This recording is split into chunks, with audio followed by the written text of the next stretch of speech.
iddoon bashannanaaf mijataa ta'e haroo waggaa 17 badee bara darbinuuf deebii keessa jiruu fi akkasumas aanaan Haramaayaa kun aanota akka ba'aa keenyaatti jiran keessaa aanaa giddugala biyyattii irratti giddugala ba'aatti argamu dirra dhawaadhaaf baay'ee dhiyoo ta'e aanota Harargee ba'aa gara oborraa jiraniif aanota jiran hundaaf giddugala ta'ee fi akkasumas aanota zoonii gaara mul'ataa aanaa jaaf giddugala ka ta'ee fi iddoon gabaasaallee keessattuu irreessa addeellee jedhamee magaalaan beekamu san seentarii ka ta'e manni barnoota bultii addaalleen iddoo keessatti ijaaramee jiru iddoo baay'ee hawwataa ta'e iddoo guddinaafillee oomisha adda addaatiifillee mijataa ta'e. Bulchiinsi aanaa Haramayaa araddaalee baadiyyaa 33 fi bulchiinsa magaalaa 2 qaba. Aanicha keessatti jireenyi hawaasaa baadiyyaa fi magaalaa walitti hidhamiinsa guddaa qaba. Sadarkaan guddinaa fi haalli qabeenya aanichaa garuu waliin simu. Seenaan aanaa Haramaadhaa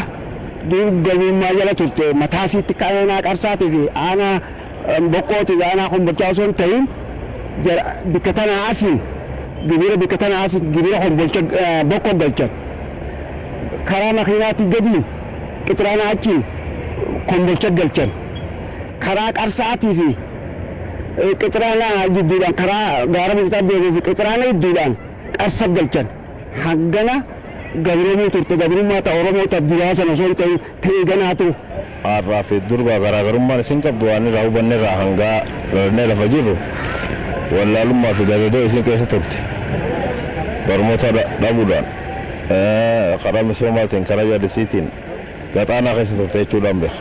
Aanaan Haramayaa aanaalee baha Harargee keessaa tokko yoo taatu rakkoo bulchiinsa gaarii ta'een carraa misoomaa qabdutti fayyadamuu dadhabde. Rakkoo hawaas dinagdee hedduuf saaxilamaas turte. Jijjiiramaan booda hooggansa haaraan aanaa jijjiirama si'ataa argachaa jirtudha. Akka aanaatti itti jijjiiramne amma jirutti aanaan Haramaa kun akkana bal'aa miti.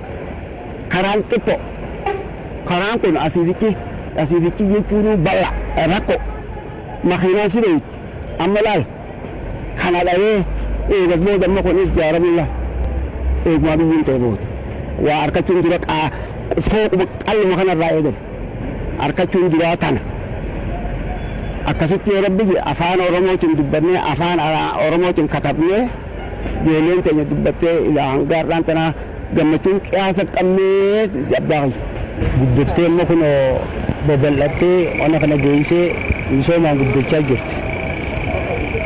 Asii bal'achaa deemu jirti aanaan Haramaa haalaan guddachaa jira jechuudha. Har'a immoo sadarkaa irra jirtu. Karaa jireenyaatiin mannillee karra jiru kanarraa eegallee jechuudha. Fooqiin ijaaramuudhaan sadarkaa ammarra jiru kana bareedinaan waa barachuu barmootaanis sadarkaa bareedetti ol deemaa jirti jechuun baala. Aanaa Haramayaa qilleensa jireenya dhala namaatiif mijataa ta'e qilleensa badda daree fi gammoojjii qaba. Aanaan kun lafa bal'ina iskuweer kiiloomeetira 56,000 qabuu fi bal'ina lafa hara Haramayaa immoo heektaara 502 bal'ata. Hojiileen misoomaa aanaa Haramayaatti hojjetamanii hedduudha. Hojiileen kunneenis piroojeektoota hirmaannaa hawaasaatiin hojjetaman bakka guddaa qabu. Piroojeektoota baay'ata mootummaatiin hojjetamu irratti aanaa keenyatti bara kana miliyoona 26 piroojeektii hojjetamu bishaan irratti, daandii irratti, mana barnootaa irratti, jallisii irratti qabannee turre. Piroojeektoonni kun gara baay'inaan piroojeektii 13 ta'a. Piroojeektoota 13 keessaa gara piroojeektii 11 eebbaaf geenye amma eebbarra ka jiru ta'uu isaati. Piroojeektiin 2 immoo ongoingii irra ka jiru ka daandiiti. Karaa kanaallee hojiin jiru baay'ee kan nama abdachiisu. Lafa goototaa fi qabsaa'ota afran qalloo maanneeffatee kan burqe Haramayaa jiruu fi jireenya hawaasa naannichaa faana walitti hidhamiinsa guddaa qabuu fi hara seena qabeessadha. Hawaasni naannoo aadaa qonnaa mataa ofii qabaatus qonna isaa hammayyeessee jiruu addunyaa tanaa injifachuu fi bishaan kanaan fayyadamaatii jiru. Qonnaan bulaan lafa qotee akka Harargeetti lafarraa jiraatu immoo keessaa jechuudha. Haalli lafa teenyaa lafa xiqqoodha. Oomisha lafa xiqqoo qabsiisan irraa oomisha gahaa ta'e oomishachuudha. Lafa xiqqoo irraa oomisha guddaa oomishachuu kan itti jirruu fi nuti lafti teenya immoo lafa xiqqoo taatee lafuma xiqqoo sanarraa oomisha guddaa akkamitti harkannaa kan jiruun waajjira qonnaa fi waajjira bulchiinsaas wajjira qonnaa fi qabeenya uumamaa aanaatti waliinis ta'ee dhiyee addaara jiranii fi ammas dhiyeenyaan Haramaa Yuunivarsiitiin waan ollaa keenya jiruuf teknooloojii qonnaa isaan biraas harkachaa waan deemnuuf jecha lafa tanarraa lafa xiqqoo qabnurraa oomisha guddaa oomishachuu ittiin barree lafa hektaara tokkorraa kuntaala 400 fi 40 hanga 60 kan oomishnu fakkeenyaaf dinnichaa itti jirra jechuudha. Lafuma xiqqoo qabnu tana deddeebisnee qotuudha yeroo lama irraa oomishne jechuudha. Marsaa ammaan tana irra dabarte tana bona baatii torban bonaa san keessa qonnee dinnichaa dhaabnaa qayyasir goonaa kurumba goonaa kaaroo goonaa shunkurtaa goonaa jechuudha. Kana gurraa buqqaafnee kana gurgurannee booda deebinee mata facaafnaa jechuudha. Yeroo dheeraadhaatti fayyadamaa turree akka barraa marra dabaree kanatti waa'ee kilaasteraatiin waajjirri qonnaa nu cinaa dhaabbatee kilaastera dinnichaatii fi shunkurtaadhaatiin fayyadamaa turre jechuudha. Kanarraa muuxannoo gaarraa harkannee jirra. Kanarraa gaamma jireenya roobaa xiqqoo nutti qaalee waan jiru malee akka biraas laaf wayyaadha. Midhaan agarte kanallee bishaan obaasanii magarfannee asiin geenyee jirra jechuudha. Ilmaan afran qalloo hojii qonnaatiin aadaa boonsaa qabu. Bonaa ganna oomishuuf carraa bishaanii qaban fayyadamaatii jiru. Hara cinaatti boolla gadi fagoo fayyadamuun lafa qonnaa muraasa irratti jimaa, midhaan nyaataa, kuduraa fi muduraa oomishanii jiruu fooyyeffatanis hedduudha. Bishaan gaafa duraa hara xinnii gubbaa bishaan sanitti jira ture bara yeroo jijjiiramaa kana duratti bishaan san dhumee ture beektaa.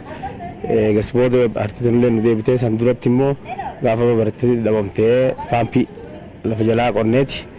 Paampii sanirraa immoo motora tuubboo keessa keenyee sanirraa urutti jallisiidhaan fayyadamaa jirra jechuudha. Gaafa duraa jireenya kiyyaa rakkoodha. Amma haa xiqqaatu haa guddatu jireenya qaalee malee jireenya bareedaa jiraachaatiin jira. Ilmaan kiyyallee barsiisaa danda'aatiin jira. Barsiifachuu gaafa duraa ilmaan ilmoo barsiisuu hin danda'u kutaa takka fi lama waggaa barate yoo gara magaalaa gad deeme barsiisuu hin danda'u niin dhaaba bakka. Amma magaalaallee dhaqu ilma kiyyaas barsiisuu hin danda'a. Jireenya keenya lakkumaan fooyya'aa deemu jira jechuudha. Jireenya keenya irratti jijjiiramni baay'ee jira. Amma akka addunyaatti qaala'insi jireenyaa jiraatu malee fooyya'aa jira amma kun. Dinnichaa fi shunkurtaa yeroo lama jareen kan yeroo lama oomishna isaan kanarraa jechuudha. Waggaatti walitti qabaadhaan nuti immoo fakkeenyaan ijoollee meeqa obboleen kiyyanii jiranii kan barsiisu ijoollee barsiisee mana baatetti magaalaa baatetti ijaaree deebi'ee immoo Haramaa tanatti ijaaree mana kana fakkaatu asitti kan ijaaree fi diriidhaallee lafa fudhee chettis ijaareetiin jira jechuudha. Makiinaa yuudii kanaa fi Obaamaa tokkoon qaba ammas kabiraa jechuudha. Qonnaan bulaan aanaa keenyaa kun qonnaan bultoota biraarraa wanni adda godhu lafa jala mitira 60-70 qoteeti bishaan lafa jala gadi fagoo sana ergaa mitira 70 irratti argate ifatti fayyadamuudhaan dinaamoon bishaan sana gubbaa irratti haroo sharaadhaan tolchee fi achirratti ergaa kuuse booda bishaan sanarraa kara jallisii cobsiisaa yookiin jallisii drip irrigation jedhamuun oomisha guddaa kan oomishachaa jiru. Teknooloojii kanaaf gaheen Haramaa Yuunivarsiitiilleen olaanaa ta'uusaa asumaan ibsuun barbaada. Haalli jiruuf jireenya soosho-ikoonomikiin uummata aanaa keenyaatillee baay'ee fooyyee kan ta'e ta'uusaati. Uummanni keenyas sadarkaa baadiyyaatti oomisha isaa kana hunda oomishee jiruusaallee jijjiiree baadiyyaa hunda keessatti mana akka warri magaalaa keessa jiraatu mana istaandaardii isaa eeggate jaarratee makiinaa bitatee makiinaallee qabu kan baajaaj qabu ganda tokko keessoo xiqqaate ganduma baadiyyaa keessatti ganda makiinaan 500 ol jirtuutu jira. Uummatoota kana immoo akkuma jenne san gara waldaatiin gurmeessinee qabeenya isaan qaban kan iddoo tokkotti walitti finnee gara investimentii gurguddaatti akka isaan caangoodhuudhaaf hojiin jalqabnellee jira. Poteenshaalli gurguddaan akka kanaa aanaa keenya keessa kan jiru ibsuun barbaada. Aanaa namaa kaashkiroopiin isaan oomishni isaanii kuduraa fi muduraadha. Kuduraa fi muduraan achii bahu Somaalilaand, Jabuutii asuma biyya keessa kabaajii guddaadha kan kennaa jiru kaashkiroopiin. Qonnaan bulaan aanaa Haramayaa waggaatti ugguu lamaa fi ugguu sadii fi sanii oli kan oomishu. Kanarraayis jiruu fi jireenya isaanii guddaa fooyyessanii jiran. Qonnaan bulaan aanaa Haramayaa gama investimentii kan ce'ee jira. Gama investimentii ce'uuf qophiirra kan jiru jira. Keessaafuu naannoo kanatti akkaataan isaan halkanii fi guyyaa qonnaan bulaan itti hojjetu ogeessinii fi hoggansi deeggaree hiyyummaa keessaa itti baasuuf carraaqu kan abdii namatti tolu. Kanaaf aanaa Haramayaa keessatti kuduraa fi muduraanis yoo ilaalle san qofa osoo hin ta'in inisheetivii mootummaan qabate qamadii waggaa lamaan kana keessatti jalqabe bu'aa fi jijjiirama guddaadha naannoo sanitti kan fidanii. Qonnaan bultoonni aanaa Haramayaa biratti qonni lafaa fi horsiisni loonii galtee waliif ta'u. Hafteen qonnaa wanti lafatti badu hin jiru. Looniif ta'a. Margaa fi bishaan qe'eedhaa qabu. Bishaan kuusaniit fayyadamu. Darbees horsiisa qurxummiitiif oolfatan. Dikeen loonii lafa qonnaa gabbisuu fi ittiin tajaajilamu. Nuti gaammanii horsiifnee horii kana gizee horsiisuu irraa kaane waan adda addaa gaacita adda addaatis dhaabnee maal goone nyaata adda addaa kana kanaan horree as geenye. Nyaata loonii ruumaa dhaabna citaa dhaabnee garuu immoo citaan keenya bichaa miigiyaa citaa shanyii bareedaas mootummaa irraas ni eegganna. Keenya kana bichaa osoo hin ta'in shanyii adda addaa nuuf fiduudhaafis silaanii barbaannaa jechuun mootummaa keenya kana. Akka raddaa fandisha leencaatti loon jaamuzii kana loon holisteen firiyyaan biriir ka jedhamu kan biyya alaa kun mala namaan loon xiqqaaluun sunis asirratti baay'ee bal'inaan jira jechuudha. Kun karaa ogeessa artificial insemination ka xiqqaaluun sunis karaa ogeessa hojjetaa misooma saayinsii beeladaatiinis deeggarsa bira dhaabbannee baay'ee babal'atanii jiran jechuudha. Akka aanaa Haramaattis akka Oromiyaattis moodela jennee ni fudhanna jechuudha raddaa kana. Adaamaarraa fidanii shanyii bareedduudha jechuudhaan. Akkasiin nu fidanii garuu immoo baay'ifnee jirra heddummaatee jira jechuudha. Qurxummii amma yeroo bishaan irraa jijjiirru torbaanatti ni jijjiirra guyyaa 15tti ni jijjiirra irraa nyaachaa jirra jechuudha. Ijoolloonni keenya illee irraa baratanii uguraa bishaan irraa baafnu ni nyaatanii isaan illee qabatanii jechuudha. Faayidaa isii amma akka nama iftiin argu amma agarre eegoo ijaaramne kana furmaanni isii amma agarre iftiin isii amma agarre amma kanumaan itti fufnee akka addaan hin cinne akka hormaanni keenya kun illee guddatu akka misoomni keenya kun illee guddatu barbaanna hamilee nu godhuudhaaf karaa mootummaatirraan illee wanni arganne akka rakkoo aannaniitirraa illee waan hedduu akka jireenya keenyaatirraa illee waan hedduu akka duraan takkarraa lamarraa sadirraa afurraa addunyaallee hoddommeeffachuu kana hunda arganne. Aannan ijoolleen keenya qaceellotti faayidaa irraa argattee jirti. Jireenya keenya jijjiiramne jira jechuudha gasboota. Nama hojjetetu maqaa horata gurras argata. Malli gudeelcha hiyyummaa ittiin buqqisanii hojiidha. Hojiin martuu ogeessan deeggaramanii hojjetu. Ummata qaroome teeknooloojiitti dafanii kan madaqan qonnaan bultoonni aanaa Haramayaa. Hiyyummaa balleessuuf xiiqii keessa galanii qonna cinaatti loon gabbisuu fi oomisha aannanii guddifachuu fi loon mala diqaalomsuu ittiin fooyyessuun oomisha aannanii ofirra darbanii gabaaf dhiyeessanii madda galii godhataniitii jiru. Jijjiiramni gamaa oomisha kannaniin wanni isaan gaafii nu kaasan nyaata beeladaa irratti konsantireet fiidii nyaata filatamaa piroojeektiidhaan adda addaan nu dhiyaatu gaasan kanineef olaanaa irratti loon tokkorraa liitira 15 ni argama. Jiddugalaan liitira 10 gaxaanaan liitira 8 ni argama. Hanguma nyaanni isaanii karaa raafeejii fi kaan hin argamu dalan aannan isaanii dabalaa deema jechuudha. Oomisha beelladaarraa horii aananii horsiisuu horii shanyii fooyya'aa horsiisuudha.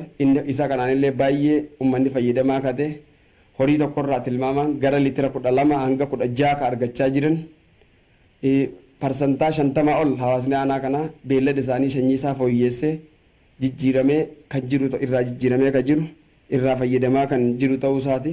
Hojii qonnaa fi oomishtummaa isaanii guddisuuf yuuniyeenii hojii gamtaa jalatti waldaa abuuraan of cimsuuni gatii madaalawaadhaan galtee qonnaa argachaatii jiru. Qabeenya walootis horatan. Abbootii keenyaa hundeessee walitti dhuftee rakkoo waan bishaan matoora bishaaniitii fi maal duraan hin jiru walitti dhuftee matoora bishaaniitii fi kana fidachuun akkasitti eegas hojii seennee biyyi guutuun masnoo taatee jimaatti dhaabbattee gara kaapitaalaa dabaluu turte jechuudha.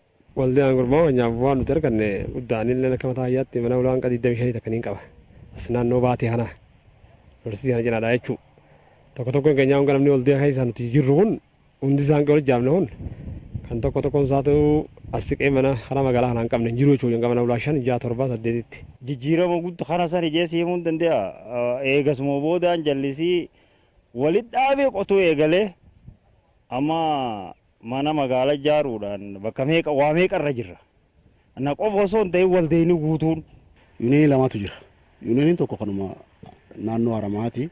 Inni lammaffaadhaa yuuneenii afran qalloodhaa kan aanota 9 jalaa qabu jechuudha. Kun ammoo aanuma Haramaatii fi maquma isaarraa naannoo ishee 6 san of jalaa qaba.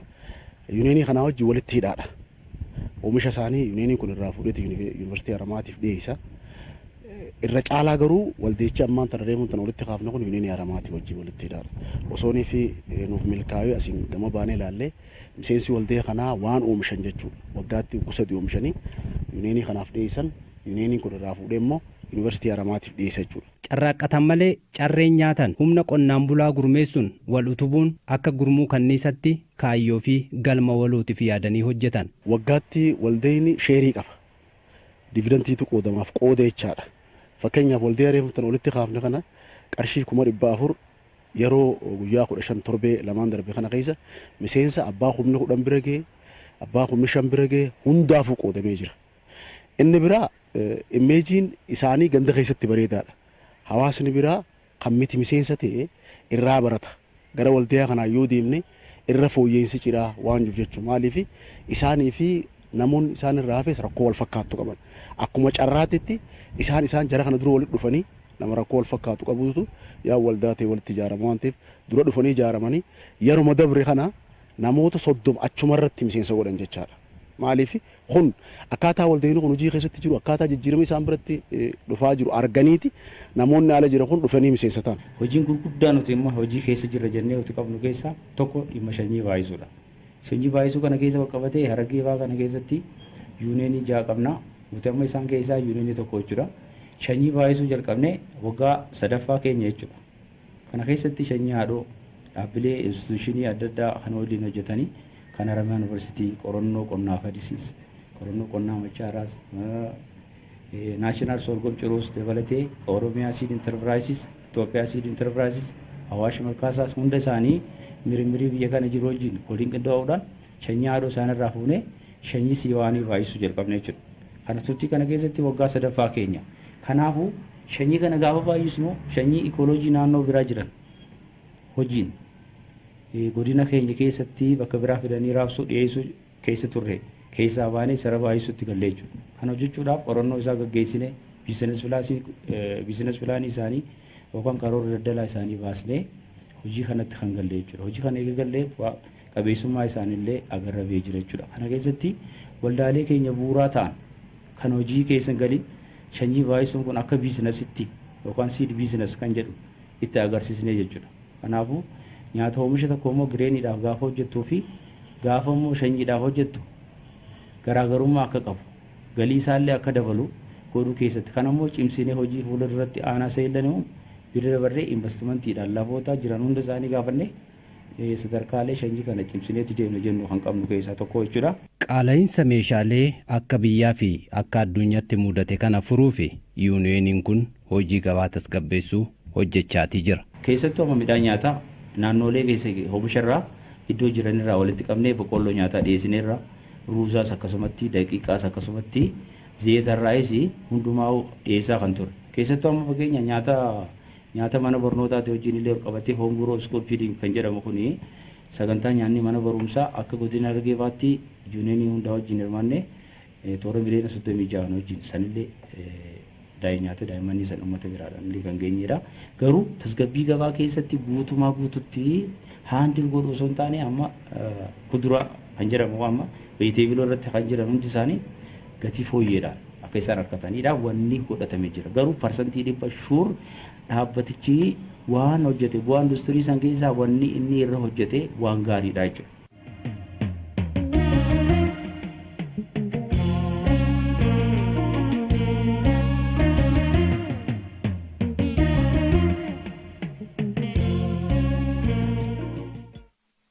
Lafa seenaa madda hayyoota ogeeyyii fi qabsaa'ota Oromooti. Aanaan Haramayaa goota baandii afran qalloo hundeessee fi gaazexeessaan inni jalqabaa raadiyoo afaan Oromoo Moqaadishoo irraa dabarsaa ture. Abubakar Muusaa lafa handhuurri isaa itti handhuurame lafa wayyooma qabu darbees qabeenya uumamaatiin badhaatedha. Aanaan Haramayaa iddoo dhaloota gootota sadarkaa biyyaatti qabsoo Oromoo keessatti gahee olaanaa qaban nama yeroo jalqabaatiif riidiyoo afaan Oromoo gaafan turre Magdashoodhatti jalqabe gaazexeessaa fi qabsaa'aa beekamaan Abubakar Muusaalleen iddoon dhaloota isaati. Akkasumas artistii goota keenya Azumaayyoo Muusaa lee iddoon dhaloota isaati.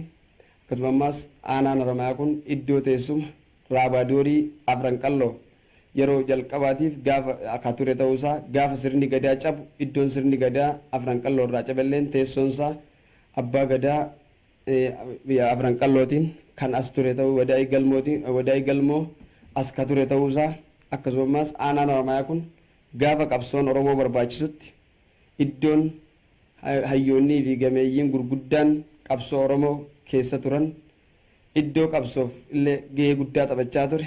Miidhaan qabeenya uumamaa irra gahe oomishaa fi oomishtummaa isaanii xiqqeessuun jireenya hawaasaa gaafii keessa galcheetii ture. Harki balleesse misoomsuu fi wanti daangessuu hin jiru. Qabeenya uumamaa bade bakkatti deebisuu fi hojiin misooma sululaa fi qabeenya uumamaa bara hojiin isaa hojjetamuu eegalerraa jijjiiramatu jira. Yeroo ammaa lafti dandamatee burqaan bishaanii goge deebi'ee misee fakkeenya qabus muuxannoo aanaalee birootiif ta'aatii jira.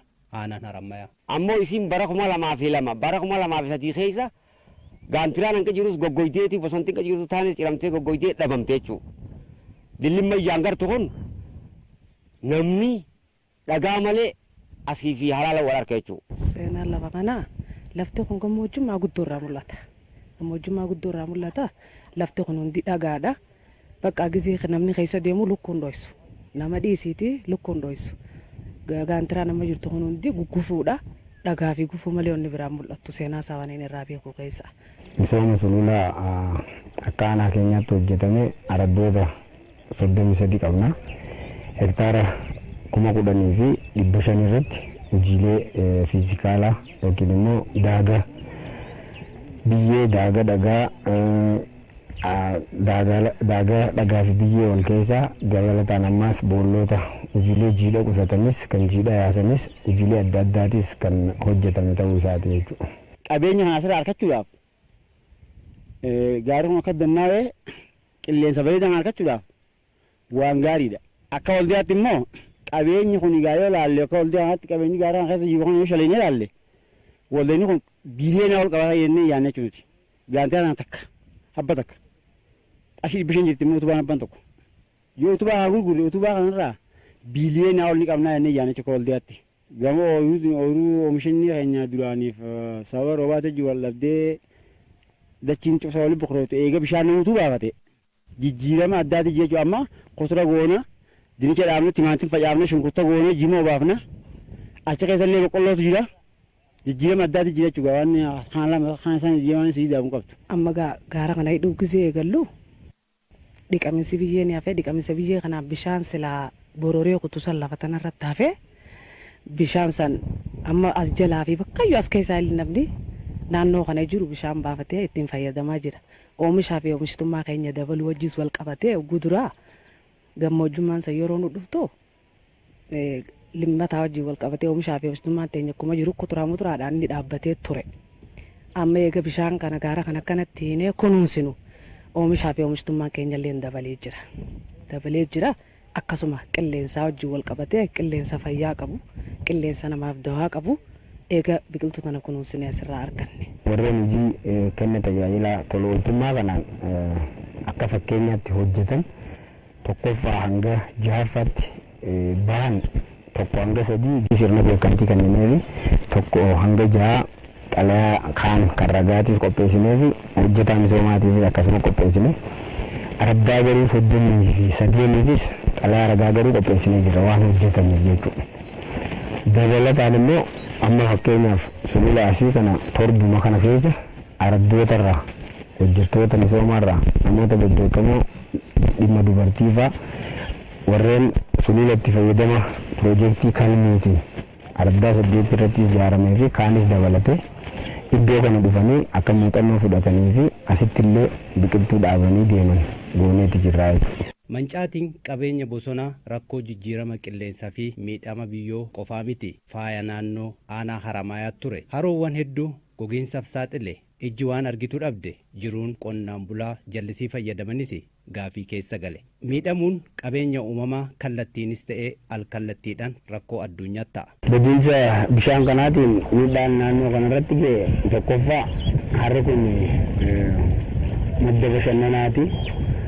Faayaasi qonnaan bulaanis qurxummiilee adda addaatis dargaggeeyyiinis irrattis ijaaramanii qurxummii adda addaatis keessaa oomishaa itti fayyadamaatis jiranii sanbiraas dabalatee hawaasni iddoo adda addaatii dhufanii guyyaa ittiin akka irrattis ni bashannananii arabboota ollaa kana daangeessanis oomisha isaan oomishatanis bishaan kana dooniidhaan oomisha isaaniitis magaalaa itti baafatanii ni fayyadamanii miidhaan qonnaan bulaan irraa fayyadamaa ture iddoo daangaa isaattis naannoo ooyiruus yeroo takka takka ni oomishatanii isa kanarraas miidhamaa turanii jechuudha.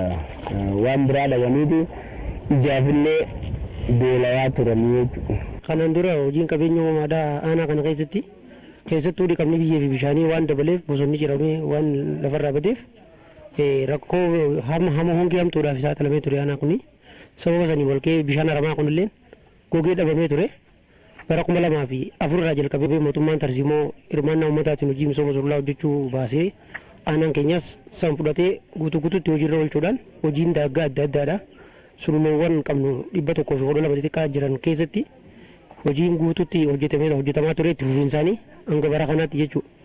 Jijjiiramnichi wadaan dhufe haroon haramaa kun kan dhabamee ture jechuudha. Duraan gogee namni qonnaaf illee seenaa ture. Lafti isaanii duraan irra ture gara hektaara 502 amma guutuutti illee guutuu baatu waggaa 3 dabre keessatti bishaan kun illee bakka deebi'ee akkuma asitti agartan kanatti amma carraa hojii nama asirratti waldaan illee ijaaramanii xiqqoo hojii keessa itti galanii bu'aa boosaa jira jechuudha. Hawaasa biratti illee ooluu isaanii keessatti amma bishaan fagaatee ture duraan meetira 45 barbaadaa ture qonnaan bulaan keenya eega hojii misooma sululaa kana qabeenya daagaa fi istiraakcharoota adda addaa hojjechuudhaan muka dhaabuudhaan biqiltuudhaan deeggaruudhaan bosonni akka deebi'ee dhufuu godhuu jalqabne bishaan sanillee ol deebi'ee fi qonnaan bulaan keenya dhiyootti duraan oomisha amma jimaa yeroo oomishatamu waggaatti yeroo takka qofa roobaan gurguranii ergatii rakkishaanii ammaan tana garuu bishaan gubbaarra deebi'ee fi yeroo 2-3 waggaatti oomishallee akkatti isaan argatan ta'e jijjiiruu jireenya isaanii karaa kanaan fooyya'aa jira jechuudha. Gamni waan darbe irraa barata waan keessa oolee buleen rakkoo dhufuu malu karaa itti cufa sababa mancaatii bosonaatiin bade bishaan haramayaa deebi'uu keessatti ashaaraan magariisaa ga'ee guddaa qaba. Waggaa 17 badee kan ture haroo akka biyyaatti jiran keessa hara beekamaa ture garuu waggaa 17 badee amma ka deebi'uu isaa kana keessatti gahee olaanaa kan qabu yuunivarsiitiin Haroomayaa piroojeektoota adda addaa qoratee piroojeektoota adda addaa labsee asirratti nu wajjinis hojjechaa ture. Akka mootummaattis piroojeektiin SLM jedhu piroojeektiileen qonnaa gurguddaan watersheedii haroo kanatti galtee ta'uu danda'an hedduu irratti hojjetamaa ture. Hojiin misooma sululaa waggoota darban kana keessa sa'inaan hojjetamaa turan haroo kana deebisuu keessatti haroon kun akka deebi'u maddi lafa jalaa akka gabbatu gahee olaanaa qaba jennee amanna. Tattaaffiin hawaasni naannawaa kanaa godhe keessattuu misooma sululaa irratti watersheediilee toora kana jiran irratti hojiin hojjetame haroon kun akka deebi'uuf waaqayyoollee nu gargaaree rabbiillee nu gargaaree bishaan kun akka deebi'u ta'ee jira. Hanga bosonni keenya bakka duraan turetti deebi'utti hojiin eegumsa biyyee bishaanii ka fiizikaalaan hojjetamus ka biqiltuudhaan uwwifamuu qabus itti fufiinsaan gaggeeffamaa deema. Hojiin qabeenya uumamaa kan dhaabbatu miti. Yeroo hunda hojjetamaa deema. Kanaas bishaan kun illee akka deebi'ee hin banneef dhaabbilee barnoota harma jiran yuunivarsiitii Haramaatii wajjinis taane jalqabumarraa kaanee isaanii wajjinis hojjechaa jirra. Bulchiinsa magaalaa Haramaatis naannoo kana keessatti waan namoota argaman hundi hirmaachisee karaa hirmaannaa ta'een eegumsi isaallee kan gaggeeffamu akkasitti karoorfamee waliin hojjetamaa kan jirudha. Kun kanumatti itti fufa jechuuf fura duras. Bakka bishaan irraa burqanii fi bakka haroo tana iddoo dachiin guddoon nyaatamtee jirti. Galaanuma achirraa yaa'u. Galaana kanoo akkam gooneeti biyyee nyaachurraa irraa ittisuu qabna jennee sagantaatti qabannee jira. Inni san biological and physical treatment jenniin tokko bakka ta'uu danda'utti muka dhaabuu bakka hin taanetti immoo isa tracing jenniin ijaaruudha. Sanillee sagantaa hamma tokko keessa qabannee jira. Aanaan Haramayaa aanaalee baha Harargee keessaa aanaa carraa guddaa qabduudha. Yuunivarsiitiin Haramayaa isaan keessatti argamuun isaa rakkoo naannoo isaanii furuu keessatti gahee guddaa qaba. Mancaatii qabeenya uumamaatiin wal qabatee baduu bishaan Haramayaa irratti qorannoo gaggeessuun cinaatti qonnaan bulaa fi hawaasa naannootiif leenjii hubannoo kenna. Rakkoo sanyii filatamaa fi rakkoo waloo hawaasni fi harki mootummaa bira gahuu hin dandeenye furaafis jira Yuunivarsiitiin Haramayaa. Haala qabatamaa aanaa keenyaa iddoo jalqabatee jiruuf jireenya qonnaan bulaa keenyaa uummata keenyaa kana jijjiiruu keessatti Haramayaa Yuunivarsiitiin gahee leencaa gahee olaanaa akka taphachaa jiru ta'uu isaati. Hubannoolee adda addaa qorannoolee gaggeessanii fi hawaasaafis leenjiilee adda addaa daangaa isaallee daangeessanii turan jechuudha. Koreen hawaasaarraa qaamota adda addaarraa namoota bebbeekamoorraa irra dhaabbatte akka bishaan kana kunuunfamu leenjiilee adda addaatis kennaa turanii qaamota haqaarraa poolisiirraa bulchoota addaa bishaan kana daangeessan magaalaarraa aanaarraas akka walitti bahanii waan kana eeganii fi kunuunsan godhaatiillee turanii. Ida'iinsi bishaanii ni argama. Immoo hammamiin ida'ee lakkoofsaan taa'uu qaba jennee murteessinee jirra. Kanaafuu ministeera bishaaniitii fi enerjii wajjin wal taanee amatatti daataa oggulama fudhanna. Turuu takka fudhannee jirra. Bishaan hammamii jira, bal'inni hammam gaffa godhaa tana daataa ni gurra. Kun amma wanta goota akka dhaabbatu haa ta'in bonaa fi ganna amatuu ammaan booda itti fufuu qaba jennee murteessinee jira. Hammamii ta'ee jira, hammamiitu roobarraa dhufuu jira, hammamiitu jalarraa burquu jira waan jiru addaan baasuudhaaf waan guddaa nu kenna jenneeti. Hubannaa guddaa nu kenna jenneeti yaanna. Haramayaa hojiin misooma sululaa fi qabeenya uumamaatiin hojjetameen lammaffaa dhalate. Miidhagina naannoo kan ta'e bishaan kuni har'a iddoo bashannanaa fi carraa hojii dhalootaa ta'eetii jira. Qonnaan bulaafis eeggattummaa roobaa jalaa akka bahan godheetii jira. Hojiin ashaaraa magariisaa naannoo kanatti hojjetamaa ture harri kun deebi'ee akka inni hin miidhamnee fi wabii guddaa ta'aafii jira. Hongeen abaar guddatee nu dhufee namni agabee beeyladaan agabdee shimbirrooleen asii fagaattee sababa bishaan dhabaatiin. Eegaa irkanii tana sulula kana hiine booda bishaan asiin garseenanii eelaa amma mana kiyya bira booda gaddeemeetiin isin garsiisa bishaan takkaa raaree keessatti uumamin sababa biqiltuu tana dhaabnee irkanii qonnee biqiltuu dhaabneen bishaan asiin garseenanii abaada kana keessaa namuma bishaan jimaa ubaafatee gaara kana gubbaallee jimaa keessa bikka ubaasanii jira jechuudha. Bishaan guddatanii harti xinniqqeetis eegana booda deebite goggoydee harti maayaatis eega sababa kanaan deebite imma baranga isiin goggoydee ni beekta waan ta'eef. Bari himana kiyyarra isinis ni quba qabdan. Biqiltuu eega dhaabnee lama dedeebinee marra sadi lalisoo isaatis kan fudhannu lalisoo isa dura fudhanneen dhibbentaa 86 lalisee ture marsaa lammaffaatis yeroo fudhannu dhibbentaa 74 immoo kana amma akka waliigalaatti hongeen yookiin immoo caamsaan dheerachuurraa kan ka'e dhibbentaa 65 laliseeti jira jechuudha. Haroon Haramayaa gaafa hollisamu haroon tun hin jirtu goggoytu satamii hollisan jedhanii na gaafachaa turan. Immoo turiinsa keessaa irraan tana deebitee jirti. Tanallee akka yuunivarsiitii piroojeektiin guddoon saganteeffamee itti dalagamaa ture. Inni sagantaan hanqammaa ture kun irra xiyyeeffatee ka ture. Muka yoo dhaabne mukni kun bishaan akka gara dachiitti seenuu godha. Achi bishaan dachee jalaa ni fudhata. Achi Haramayaan waniin isinii deebiti. Maali springiin isin miinciin isinii deebiti jaamee waan yaadamu. San hedduu bu'aa godhee jira. Akka hojii galaatti hojii kana haa tuquu malee gama hojii misoomaatiin gama qonnaatiinis hojii guddaadha kan hojjetame. Keessaafuu hojii qonnaatii wajjin ashaaraa magariisummaatii wajjin wal qabatee mizeena 300 kan qabanne biqiltuu qopheessuuf tootaal immoo mizeena 300 ol achiif kan goone yoo xiqqaate gazee gaasiin ashaaraa magariisummaatiin tootaal mizeena 33 ol guyyaa takkatti dhaabna jenneeti kan qabanne qophii guddaa kan godhaa jirru. Kun immoo hojiin kun hojii waggaa kana keessaafuu biqiltuu qopheessuu wajjin hojii guddaadha kan raawwatame. Hojiin kunuunsa qabeenya uumamaa fi misooma ashaaraa magariisa irratti ilmaan afran qalloo gorsaa fi muuxannoo qaban kanas naannoo birootiif qoodatii jiru. Kana dura miidhaa qabeenya uumamaa irra gahaa ture hongeef rakkoo hin malleef isaan saaxileeti ture. Amma qormaata keessa ce'anii fuulli isaanii gara misooma dhaloota boruuf galaa ta'uu hojjechaatii jiru. Bara kana hojii ashaaraa magariisatii fi boolla fi biqiltuu bunaa dabalatee mukkeen gosa adda addaa yeroo bonaati qopheeffatan. Bara kanallee ashaaraa magariisaa dhaabuudhaaf jecha boollitii biqiltuun keessa dhaabbatu boolli biqiltuu miliyoona 2 olii qotamee jira. Ashaaraa magariisaa qofaaf 950 ol dhaabuuf karoorfannee biqiltuunis qophaa'ee boollinis qophaa'ee kan jiru. Dhaabbii biqiltuu idileetiin waliigala gara miliyoona 2.7 ol dhaabuuf kan karoorfannee itti deemaa jirru ta'uu isaatii fi hojiin gama kanaan jirtulleen hojii baay'ee abdachiisaa ta'e. Bara kanallee ifumaaf labsannee guyyaa 60f hojii misooma sululaa bahaniitu hojjechaa turan jechuudha.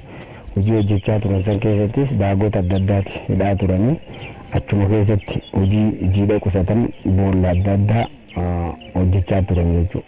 Isa san keessa ammaan tana kan biqiltuus dhaabuufis qophiitti jirru dhaabuus jalqabneeti jirra jechuudha. Ammallee bishaan kana tursiisuudhaaf aanaan Haramaayaa hawaasni isaa magaalaan Haramaayaa hawaasni magaalaa Haramaayaa yuunivarsiitiin Haroomaayaa fi hawaasni yuunivarsiitii Haroomaayaa waliin ta'uudhaan saasaatti qulqulleessuun maddisaa akka gabbatu godhuun watersheedii caalatti hojjetamaa jira.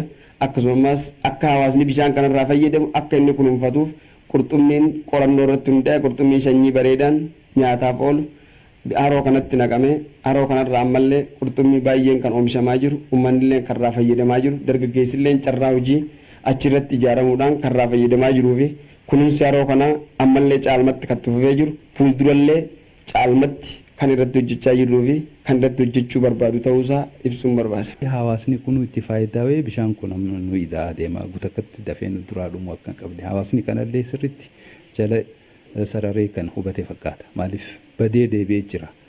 Innaa hawaasni qusannoodhaan bishaan kana akkaataa itti fayyadamuu qabu nulleen sagantaa baafnaaf bulchiinsa wajjin taanee jechuudha. Isaanillee hubannoo tana qabatanii bishaan qusannoo ta'uun itti fayyadamu.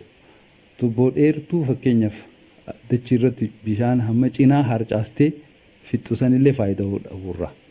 Fuuldura immoo teenyee hawaasa wajjin mari'achaa akkamitti itti deemnaa gatti fufnu tungaa bishaan kun yuunivarsiitii qofaa miti hawaasa qofaa miti jireenya ilma namaati. Kanaafuu bishaan kana furdiisuudhaaf isaanillee gahee isaanii akka taphatan abdii guddaarraa qaba.